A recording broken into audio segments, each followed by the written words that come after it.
And welcome, I'm Solo, and this is ZN Gaming. In this video, I'll be going over how to set up a countdown timer for TikTok, OBS, Twitch, Kick, or YouTube. Before I waste any more time, let's jump into it. For this example, we will be using OBS. We're just going to give it a double click and launch it up. Once it's open, to get to a countdown timer, we can go here to the tools, and we can go down here. It's going to say scripts.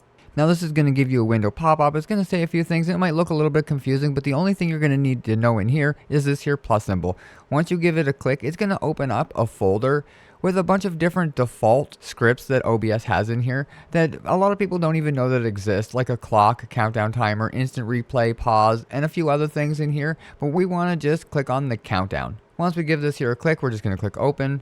And now we're going to see that this is going to give us a few options. It's going to say to set the text source to act as a countdown timer. So for this here, we are going to need a text source, but we're going to see that we have a duration, a text source, our final text, and a reset timer. These are going to be really good, but for now, we're just going to give this here a close because we actually do need to add a text source. To do that, we're just going to go to our sources. We're going to click the plus sign, and we're actually just going to add a GDI text.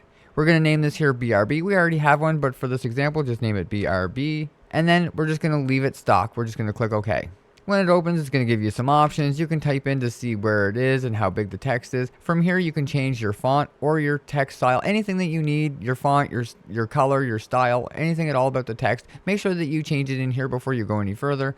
We're going to just change it to this just for fun, just to show it for an example, and we're going to click OK. But this is going to be the same for whether your size, your placement, and your font. So you can put this here anywhere you want. After that, we're just going to go back up to the tools, click on the scripts. Now we should already have it here because we clicked on it and added it. It's going to already show up here in the menu, and it's going to show that our 5-minute duration. We're going to click the drop down menu, and in here we're going to be able to see that there's body text, alert text, or username. We're going to click the hide, open back up our scripts. All right, you might actually have to close OBS after adding the text source and open it back up just so that it shows back up in the tools. We're just going to give it a checkout here. We're going to click onto the scripts. And we do see it. So if you don't see it show up in your text sources, you will have to close OBS and then reopen it. Then when you click it, it should show up. And again, in here, we want to make sure that we set the time duration. So you can make more than one of these, but you can only set one of them at a time. So you can set it to 3 or 4 different sources, but your problem is you're going to have to come in here and add it each time.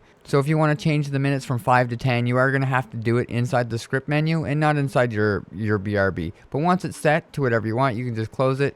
And then you can just leave it hidden. When you need your timer, you can just unhide it, and it will start from the 8 minutes. And that's as easy as it is to add a timer for your TikTok, YouTube, Twitch, or other platform. And so to make any changes at all to it after this here, you can go and edit the font size or anything at all, the placement.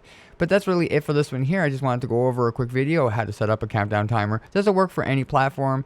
And it's pretty easy to set up with the OBS's default script. But that's it for this one here. If you think I forgot or left something out, definitely leave it in the comments below. And if you like or found the video helpful, hit the thumbs up and get subscribed for more content. Thanks for watching. Bye!